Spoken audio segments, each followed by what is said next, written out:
TK에서 바라보는 정치, TK가 바라는 정치, 대구 경북의 다양한 목소리를 펼치는 TK 광장의 결투입니다. 자, 오늘 민주당 강민구 최고위원 나오셨고요. 안녕하세요.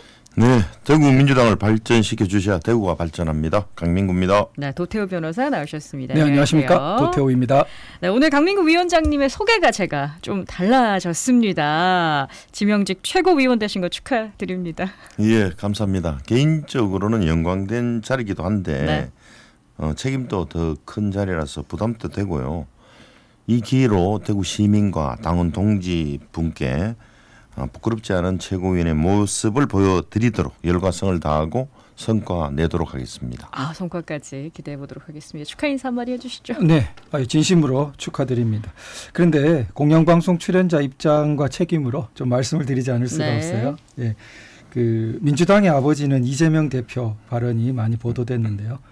그 근대국가 시민정치 영역에서 가족관계는 비유라도 제가 생각할 때 극히 위험하다고 생각됩니다.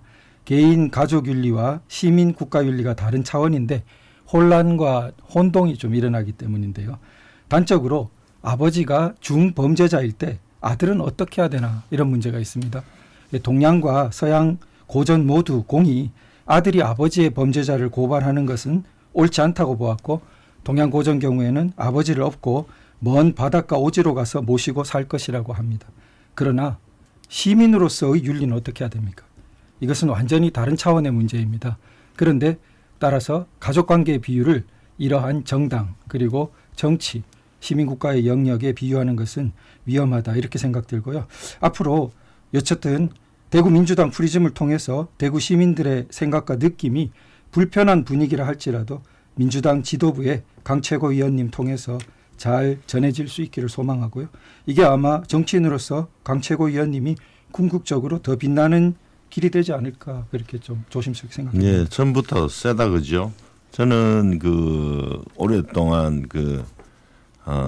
제가 가톨릭 신자지만 유학의 영향을 받아서 우리 영남학파의 예법으로 그렇게 존경심을 좀 표했는데 너무 과대 해석을 좀 하시는 것 같고, 언론 보도에서도 우리 영남 지역에서 그렇게 국민의힘을 지지해 줬음에도 불구하고 지금 최고위원 국민의힘 대구 출신들이 후보가 없다는 거 아니에요, 대구 경북이. 그럼에도 불구하고 민주당에서는 제가 지명직이라도 최고위원이 된 거에 대해서 대구 소식을 가감없이 중앙 지도부에 잘 전달해서 대구 시정이 활기차게 만들겠다 이런 소망, 기대도 소망도 여러분께 전합니다. 네, 비판, 격려 그리고 포부가 함께된 오늘 첫 번째 인사였고요. 고전과 유학이 어우러지는 아침의 광장, TK 광장의 결투. 자, 지금부터 본격적으로 시작해 보겠습니다. 먼저 지역 현안 얘기해야 할 텐데요. 자, 행정통합 제가 오프닝에서부터 말씀을 드렸습니다만 경북도청 신도시를 중심으로 해서 안동과 예천에서 반대 목소리가 나오고 있거든요. 이런 반대 목소리의 배경에 어떤 요인들이 있다고 보시는지. 네, 제가 먼저 좀 말씀드릴까요? 대경통합이 사실은 오래된 논의입니다. 2020년도도 그렇고 지속됐는데 지금은 불경 메가시티 거쳐서 지금 부경통합도 활발하게 다시 논의되고 있습니다. 그런데 이런 안동 예천 경북 북부권의 우려는 예전부터 좀 예견되었던 바입니다. 대경통합 경우에 경북 포항을 중심으로 한 동부권, 그리고 구미 김천을 중심으로 한 경북 서부권, 그리고 대구권, 경북 북부권 정도 4개권역이 고유의 강점을 살리는 균형 발전이 필요할 텐데 북부권의 우려를 잘 들으면서 결국은 함께 상생하는 그런 길이 좀 현재 이제 북부가 소외됐다고는 느끼시는 거군요. 예, 북부의 우려는 충분히 다들 이해해야 된다고 생각됩니다. 대구 경북 통합 문제는 앞서 권영진 시장하고 이철우 도지사도 대구 경북 메가시티라고 추진을 하다가 너무 성급했던 탓인지 마무리가 제대로 되지 않았는데 갑자기 지금 홍준표 시장께서 대구 경북 통합을 들고 나오셨어요. 상대적으로 제가 확인한 바로는 경북도지사는 조금 미온적이다 이렇게 느낌을 받고 있는데, 홍 시장께서 2년 전 2020년 7월 5일 날 취임 기자회견에서도 수도권 집중을 막기 위해서 행정통합을 한다? 난센스 중에 난센스다. 이런 말씀을 했어요. 말이 바뀌었다 이거네요. 네, 그래서 지금 갑자기 180도 바뀌어가지고 추진하겠다고 하고, 이러시는데 행정통합이라는 건 시장 한 분이 밀어붙인다고 되는 게 아니에요. 이분께서는 계속 한번 이슈 한번 던져보고 이슈 선점하고 다음 대선 가겠다 이런 건지 이런 의구심이 들고요. 이걸 하려면 광역자치단체, 기초자치단체 그리고 주민들 이해관계가 첨예해요. 구체적이고 실행안이 조금 설명도 필요한데 무조건 한다고 하니까 경북에서 도청도 가 있는 안동이라든지 네. 예천이라든지 이런 데는 불안하잖아요. 자기네 신도시 계속 발전시킨다 하다가 갑자기 대구로 쏠림 현상, 빨대기 현상이 일어날 수 있지 않습니까?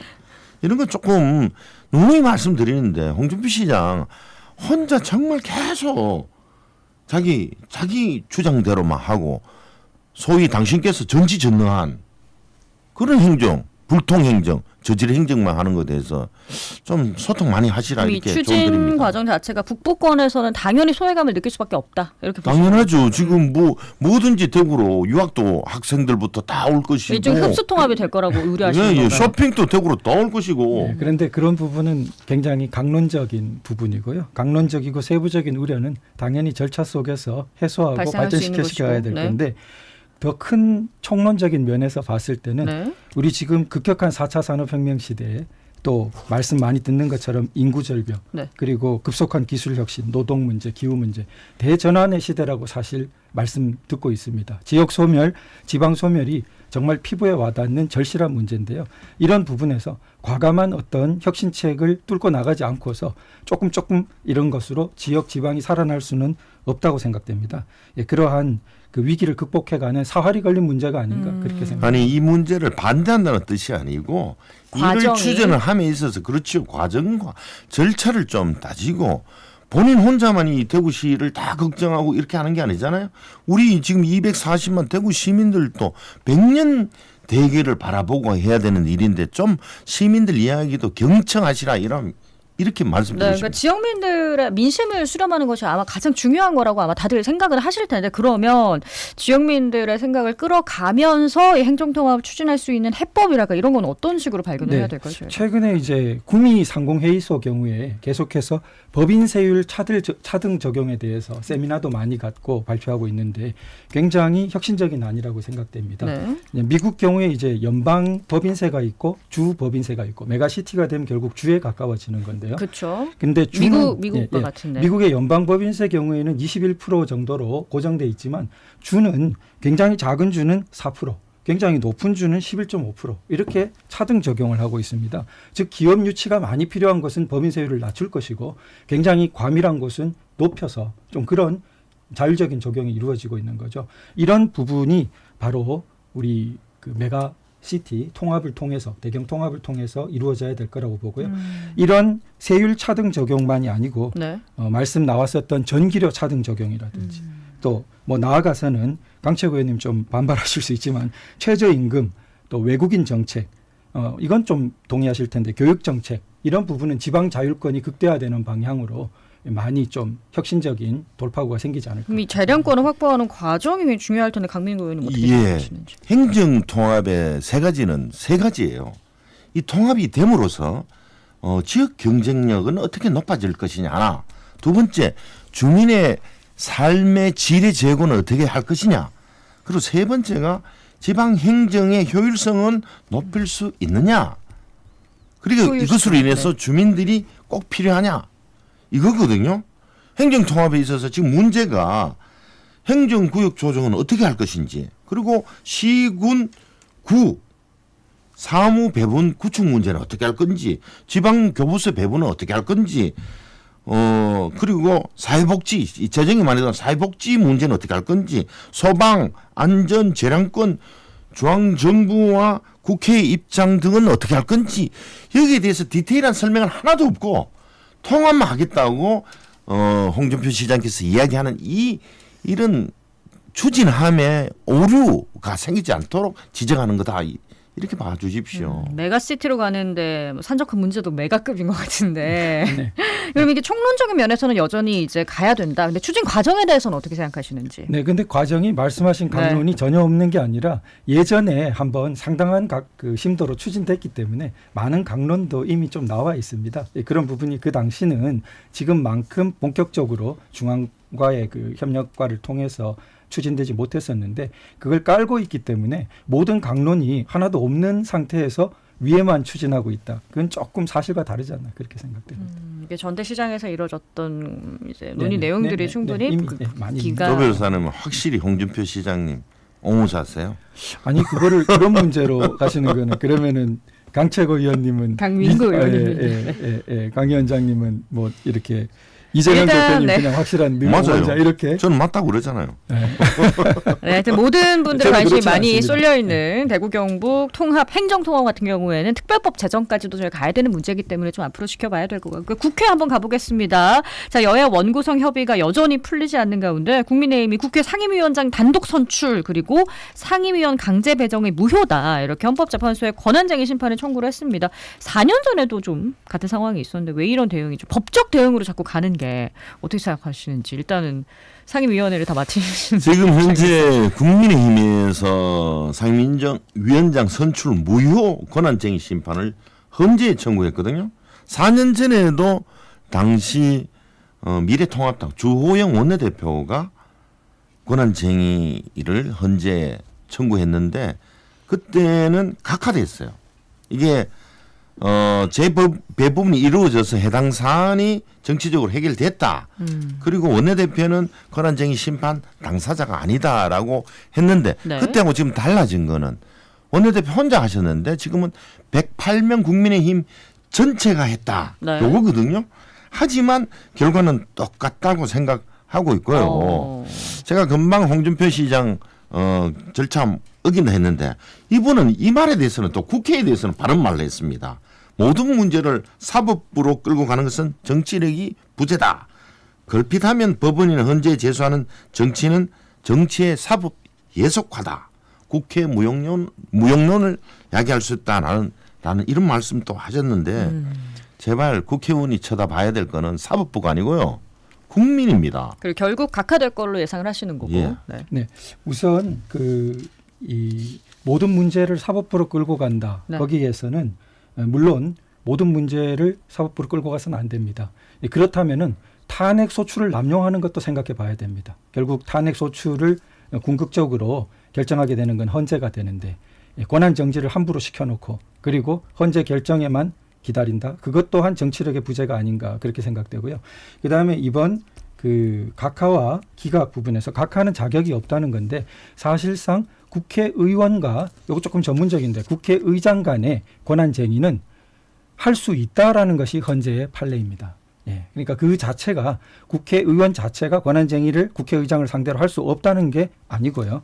그러나 사안에 따라서 과연 인용될 만하게 권한을 침해했느냐 여부는 별도입니다. 네, 그래서 지난 선례에서도 국회의원들이 자격은 있지만 그 국회의장에 대한 권한쟁의 심판이 인용되지는 못했었어요. 그런데 이번 경우에 과연 어떻게 될지 하는 것은 좀 다른 또 다른 예상도 할 수 있을 것 문제입니다. 같다라고 얘기해 주셨고요. 자, 여당이 이렇게 원외에 머무르는 상황에 부담이 커지면서 어제 추 원내대표가 법사위와 운영위를 1년씩 번갈아 맡자고 제안을 했는데 이거 협상 가능성이 있을지 추 원내대표가 제안하셨으니까 민주당에서 좀 먼저 대답부터 드리면은 가능성이 없지요. 없다. 그 박찬대 원내대표가 답을 했잖아요.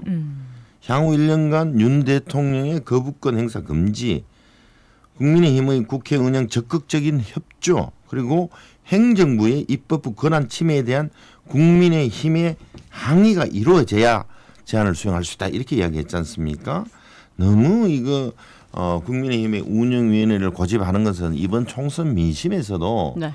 윤석열 대통령에 대한 잘못을 이렇게 지적하는 민의가 나타난 것인데 너무 대통령과 김건희 여사를 보호하겠다는 거, 최병 사건 의혹, 도이치모터스 주가 조작, 양평 고속도로 의혹, 디올백 수수 이런 것들을 자꾸 막기 위한 거 아니냐 하는 이런 의구심만 증폭시키고 있어요. 네, 여러 가지 의혹하는데요. 그게 너무 과다해가지고 지금은 1심 판결이 난 수사 자체가 조작이라고 의혹을 제기하고 특검법을 발의하고 있거든요. 네, 다시 한번 돌아볼 필요가 있고 추 원내대표 경우에는 오죽 답답하면 그런 말을 했을까 싶은데요. 모든 나머지 7개를 달라는 것도 아니고 주로 법사위와 운영위가 문제되고 있는데 이것은 관례가 그 합리성이 있는 것입니다. 2당이 법사위를 하는 것은 다수당의 독재를 최소한이라도 법사위에서 견제하기 위한 합리성이 있고 역시나 변호사셔서 운영위는 여당이 한다는 관례가 운영위가 대통령을 다루기 때문입니다. 그러니까 여당이 한다는 관례가 형성되어 왔던 겁니다.